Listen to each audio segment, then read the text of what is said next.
On the eve of its 75th summit, NATO warns of a growing threat from Russia and China as it flexes its nuclear muscle.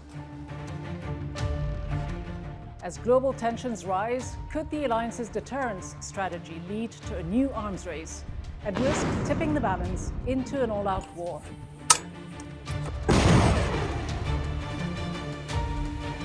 NATO Secretary-General Jens Stoltenberg joins me to discuss the alliance's evolving strategy and its role in today's rapidly changing international order. We are a defensive alliance, but we are there to prevent any armed attack. Hello, I'm Ghida Fakhry. Welcome to Bigger Than Five. As long as nuclear weapons exist, we will remain a nuclear alliance because a world where Russia, China, and North Korea have nuclear weapons and NATO does not is a more dangerous world. These are the words of NATO Secretary-General Jens Stoltenberg, who warned that the alliance could one day face two nuclear-powered adversaries, China and Russia. Stoltenberg recently suggested that it may be necessary for the alliance to increase the number of deployable warheads as a deterrent. In a moment, my interview with the NATO chief, but first to look at some of the alliance's recent moves in an increasingly high-stakes geopolitical chess game.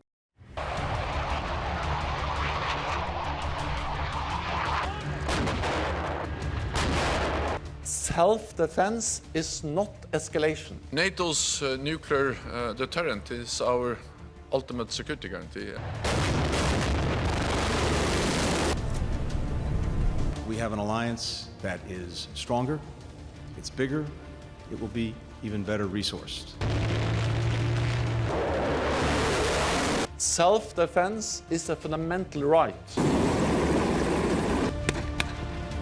Welcome, of course, the decision by the US Congress to allocate $60 billion extra US dollars for Ukraine.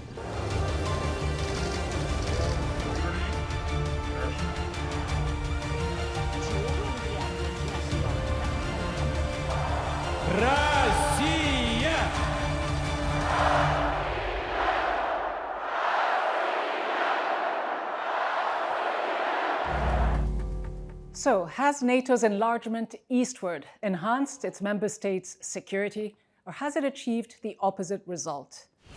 Established in 1949, the North Atlantic Treaty Organization had 12 founding member states. Today, NATO consists of 32 countries, 30 from Europe, plus the United States and Canada. Since the end of the Cold War, NATO has added 16 new countries. Finland and Sweden, the alliance's newest members, joined in 2023 and 2024. 3 other countries, Georgia, Ukraine, and Bosnia and Herzegovina, are being considered for membership. The open door policy, which means any country in Europe is free to join the alliance, is a founding principle of NATO.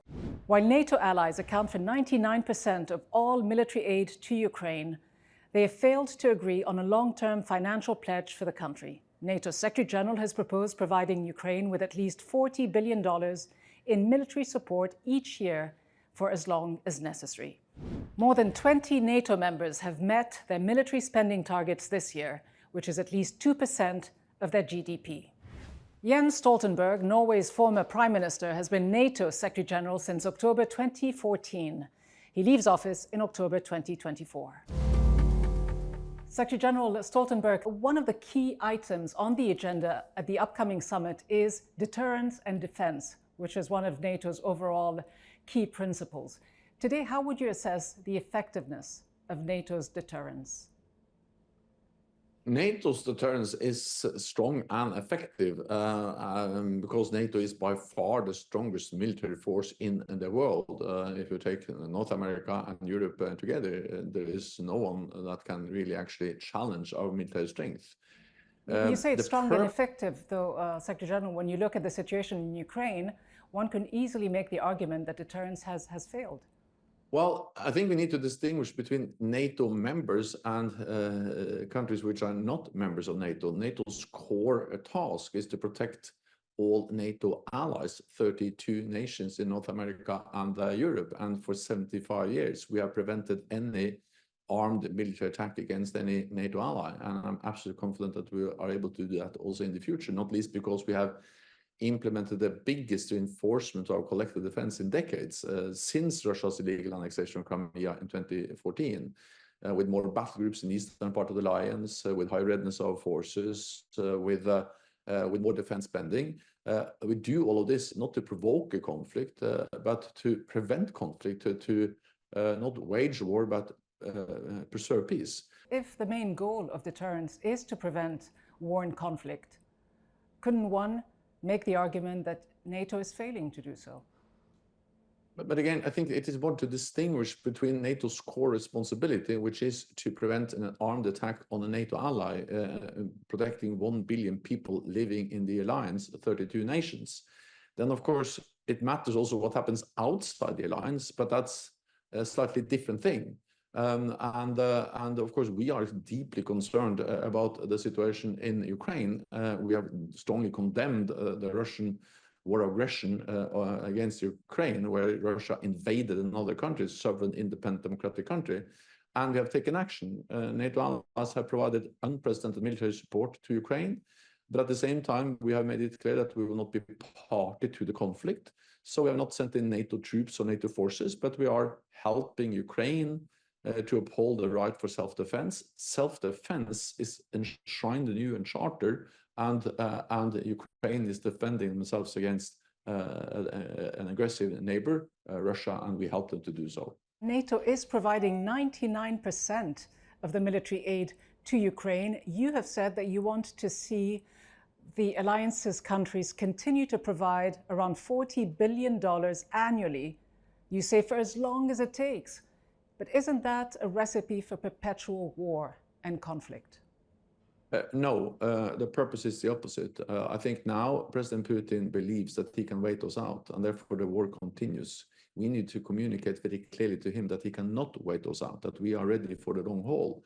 The sooner President Putin realizes that he will not win on the battlefield, the sooner he will have to accept a solution where Ukraine continues as a sovereign, independent nation in Europe. He has proposed negotiating. On the 14th of June, Putin himself made a proposal for negotiation. One of the key elements would be that Ukraine accepts neutrality. Why doesn't NATO consider negotiating with Russia? Wouldn't this be a much more effective way of ending this war? We know that what happens around the negotiating table is inextricably linked to the situation on the battlefield. And there are no signs that Russia has given up its main aim of this war, and that is to control Ukraine. And the proposal for Putin demonstrates that very clearly. Not only was the proposal of Putin to get control over territory he occupies already, but actually that Ukrainian forces should withdraw from all the 4 provinces that Russia has annexed. Well, he has suggested autonomy for the Donbass. He says he wants neutrality for Ukraine. That's quite different to saying that he wants to control Ukraine. Well, first of all, Ukraine is a sovereign, independent nation with international recognized borders guaranteed by Russia. When Ukraine gave up its nuclear weapons, Russia guaranteed the international recognized borders. That includes also Crimea back in 1994. Second, Russia invaded Ukraine. Ukraine has never been a threat to Russia, but they invaded Ukraine, have killed thousands of people, and they are now occupying parts of Ukraine. And the precondition for a ceasefire was that actually the Ukrainian forces should withdraw from even more territory before any talks could start at all, and then that Ukraine should guarantee that there should not be a member of any of NATO in the future. It is a sovereign right of every nation to choose its own path. And to demand that Ukraine doesn't have that right is the same to say as they're not a sovereign, independent nation. But Secretary General, you know as well as I do that when the Ukrainians and the Russians were negotiating, Zelensky reportedly accepted the idea of neutrality until the UK Prime Minister at the time, Boris Johnson, flew to Kiev and pressured him not to accept the terms which he had already accepted on paper. So essentially, a lot of people looking at this from the outside see some of your main member states, the UK and the US, wanting to continue pushing Ukraine deeper into a conflict with Russia. What is the end game? By far the best end game is that Russia stops attacking a neighbor. And of course, the best way to end this war is that the aggressor stops to attack. The easiest way to end any war is to capitulate, is to lose the war. But Russia is a major nuclear power. Between itself and the United States, you've got 90% of the world's nuclear weapons. Can you really imagine Russia losing on the battlefield unless NATO actively participated in this war, which many people suggest it already is in many respects? So this idea that big powers, Russia or the Soviet Union in the past, can decide what smaller neighbors can do is extremely dangerous. And many of us are actually coming from neighboring countries of Russia, where we are so happy that NATO has said, no, it's for Norway to decide, it's Finland to decide, Sweden to decide the future of our countries. But if Ukraine accepts the idea of neutrality, should it be free to do so? That's absolutely up to Ukraine to decide. Also, NATO has never, ever forced any country into the alliance. For decades, Finland and Sweden decided to be neutral countries. We totally accepted that. When Finland and Sweden decided to join, we welcomed them. And that's exactly the same right as Ukraine should have. Neither Moscow nor Brussels should decide what Ukraine should do. We should respect their decisions. And that's exactly what Moscow doesn't respect. They invade Ukraine when they make decisions Moscow doesn't like. But do you feel that your key member states respect these decisions? Because there are those who believe that NATO is being used as a tool to extend the US's hegemony. No, also that's absolutely wrong. I know, both as Prime Minister of Norway, but also as Secretary General in NATO in total for more than 20 years, that we have never, ever tried to force any country into NATO. It has actually been the opposite, that after the end of the Cold War, when, for instance, the Baltic countries gained their freedom, they were very strongly asking for membership, and some NATO allies hesitated. So there is no doubt that Poland, the Baltic countries, Hungary, and all these other countries that have joined the alliance, they have joined because they strongly want to join the alliance. And those countries who don't want to join the alliance, we totally respect that too. Finland and Sweden was examples of that for many, many years. The point was that President Putin went to war to close NATO's door. And that was when Finland and Sweden decided, no, they want to join NATO because they saw that Putin was trying to deny them that right. And now they, by democratic, free, independent, sovereign decisions, have joined NATO. Do you accept, Secretary General, that NATO's enlargement and the existence of NATO, because there are those who believe that NATO should have been dissolved along with the Warsaw Pact at the end of the Cold War, that its continued existence, its enlargement into Eastern Europe, Central Europe, the former Soviet Union, is in fact escalating tensions with Russia, is not creating a more secure international order. It is causing provocations and escalation of tensions. Do you accept that? No. I strongly believe in a world where sovereign independent nations can make their own free decisions. That enshrined in many documents also Russia has signed to, starting with the Helsinki Final Act back in 1974. So of course, as a sovereign nation, you can make your own decisions. If you decide to be not part of any military alliance, that should be respected. If you decide to be part, that should also be respected. Is NATO fighting the United States war? Because it is no secret that the US has long had a so-called grand strategy, which is to weaken Russia. Is that the real aim here? Is that the end game? The real aim is to respect free, independent choices by free, independent, democratic nations. And Russia wants to re-establish a world order where big powers could control what smaller neighbors can do or cannot do. I don't want to live in that world. I would like to live in a free world where allies, countries decide their own path. But there is an increasingly threatening stance, it appears, Mr. Stoltenberg, by NATO, by yourself as Secretary General. You recently said that NATO countries are considering increasing the number of deployable warheads in order to counter what you said were the growing threats from Russia, China, and North Korea. Is this new posturing, and can you put yourself then in the shoes of the Russian government, which feels that it is being increasingly encircled? First of all, it's nothing new. It has been well known, and we have been very transparent over many years that we are modernizing the NATO nuclear deterrent. We are replacing the legacy F-16s with new modern F-35s, and the United States is modernizing the weapons they have deployed in Europe. We have been transparent. It's nothing new about that. Second, it's Russia that has walked away from every arms control agreement we have been able to develop over decades. I think we need to understand the fundamental here. The fundamental thing is that we have independent democratic nations in Europe with international recognized borders, and then one big country, Russia, invades a neighbor. That's unacceptable regardless of what you think about the United States or NATO. That's just unacceptable behavior. It's a blatant violation of international law. And according to international law, the UN Charter, every nation has the right to self-defense. Ukraine is defending themselves and not attacking. And we have the right to help Ukraine upholding the right for self-defense. But how do you achieve peace? What would have been the United States' position if a country in the Western Hemisphere had accepted to host Chinese or Russian bases? I don't accept the idea that big countries can decide what smaller neighbors can do.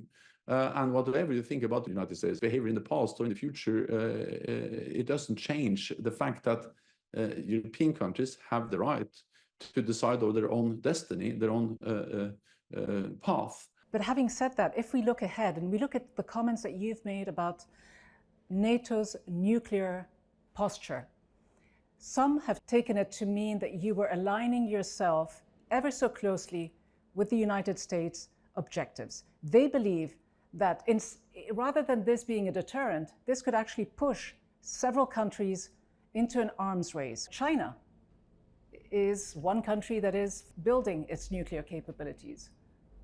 China is investing heavily in new modern nuclear weapons, long range, and soon we have to expect that they will be at peer with the United States. So this is a big nuclear program with zero transparency and no willingness from the Chinese side to engage in nuclear arms control. What I have stated is something which has been known for years.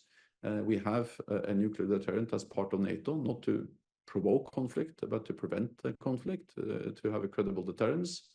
And we are modernizing that capability, well known for several years. But again, I don't know exactly what you are alluding at, because I'm talking about the accusations that are being made, Secretary General, about NATO and your comments pushing certain countries deeper into an arms race. What do you make today, for example, of the just very recent Strategic Defense Pact between Pyongyang and Moscow? How concerned are you about this deepening alliance? It demonstrates that authoritarian powers are aligning more and more, that Russia, China, North Korea, Iran are supporting each other. These are autocratic societies. They are cracking down on democracy, democratic forces, arresting journalists, arresting everyone who opposed to the regime. But are you surprised that they're working closer together? Are you surprised? No, I'm concerned, but I'm not surprised. For me, it only makes it even more important that we realize what is at stake in Ukraine, because this is not only about Russia, but it's a war which is heavily supported by China, by North Korea, and Iran. And if you look at these countries and their respect for human rights, for democracy, for the freedom of press, then you realize that these are really authoritarian powers that are standing together. And for me, it just makes it even more important that we stand together in NATO, but also work with partners around the world. We have our Asia-Pacific partners, Japan, South Korea, Australia, New Zealand. They will be at the NATO summit next month, because we need to protect freedom. But are you concerned, though, that we are edging closer to what some people are saying could be a third world war? We know that NATO already has, at high readiness, 500,000 troops. Are you getting ready for a wider conflict with Russia? NATO's core task, the reason why NATO was established, was to prevent war, preserve peace. And we have done that successfully for 75 years by preventing any military attack against a NATO ally. And we will continue to do so. We are a defensive alliance, but we are there to prevent any armed attack. And the best way of doing that is to remove any room for miscalculation, misunderstanding in Moscow or in Beijing or any other potential adversary country, that we protect each other. The idea of NATO is an attack But there could be one miscalculation, though, when you consider what Russia has also said. How are you preparing for the possible threat of Russia using its nuclear weapons, which it said it would in extreme circumstances? Well, we strongly believe that the nuclear rhetoric and the nuclear threats that President Putin and Moscow has, provided over the last years, and especially after the full-scale invasion of Ukraine, is dangerous, is reckless. And President Putin must know that a nuclear war must never be fought and can never be won. And that's also the reason why we at NATO so much regret that Russia has walked away from these very important nuclear disarmament agreements that was reached during the Cold War and the years after. But Secretary General, by the same token, the Russians, the Chinese and others will say that you are in fact being reckless and irresponsible by adopting that sort of narrative and this nuclear posturing. We have reduced the number of nuclear weapons in Europe significantly since the end of the Cold War, like by around 90%. Russia has violated the agreements that regulated deployment of nuclear weapons in Europe and elsewhere, and Russia has constantly threatened with the potential use of nuclear force. So is NATO bluffing when you say that you are preparing to potentially increase nuclear warheads if you have no intention of using them?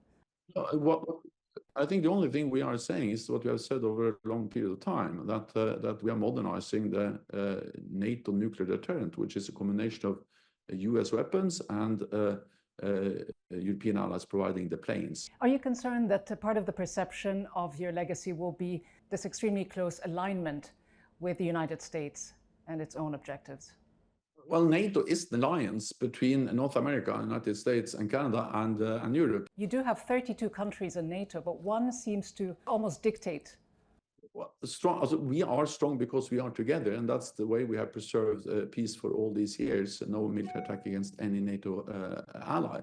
But there's no secret that we have also disagreements in this alliance. It's not the first time we disagree. That we are 32 independent nations with different positions and opinions on many issues. If Trump is elected Secretary General, if Trump is elected, he's already said that NATO is obsolete. He's made recent statements on the campaign saying that Russia can do whatever it wants, and that the United States, if he is re-elected, would not come to the rescue of any member state if it doesn't pay its full dues. Are you concerned by Trump presidency?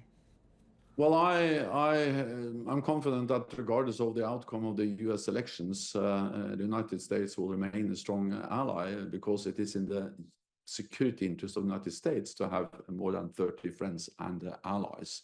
And second, the main criticism from former President Trump has not actually been against NATO, but it has been against NATO allies not spending enough on NATO. And that has changed. European allies and Canada have, over the last years, really increased defense spending after they decreased it after the end of the Cold War. And now 23 allies are meeting the NATO guideline of spending 2% of GDP on defense. How do you leave the alliance for your successor, Mark Rutte, and what kind of approach do you think he'll take? NATO is stronger than we have been for many years, partly because we are more members. Russia's brutal war aggression against Ukraine triggered that Finland and Sweden actually, after decades of being neutral countries, decided to join NATO. So that has made NATO stronger. Putin has gotten the exact opposite of what he wanted. He wanted less NATO, he's getting more NATO allies because they choose by themselves to join the alliance. I know Mark Rutte very well. We have very much the same approach to the importance of NATO, to working together. We believe in democracy. We are from different political parties, but we believe in the fundamental value of electing leaders, freedom of press, democratic open societies. And I believe that free, open societies are more resilient than oppressive authoritarian societies. And that's a common value we have, Mark Rutte and I. Your biggest regret, your key achievement? You know, I don't have a list of my biggest regrets. And the biggest achievement is that we have been able to keep this alliance together. Secretary General Jens Stoltenberg, a pleasure to have you on the program. Thank you so much for making the time. Thanks for having me. As NATO marks its 75th anniversary, the alliance is faced with a new challenge. finding a long-term raison d'être that goes beyond its long-standing stance towards Moscow. Its increasingly assertive nuclear posturing, targeting Russia, China, and North Korea, is leading many to question the alliance's motives beyond defense and collective security. Despite Stoltenberg's assertions that NATO's nuclear strategy is aimed at deterrence, it may have the opposite intended effect, potentially leading to a new nuclear arms race and a less, not more, stable world. From me, Ghida Fakhry, and the team, thanks for watching.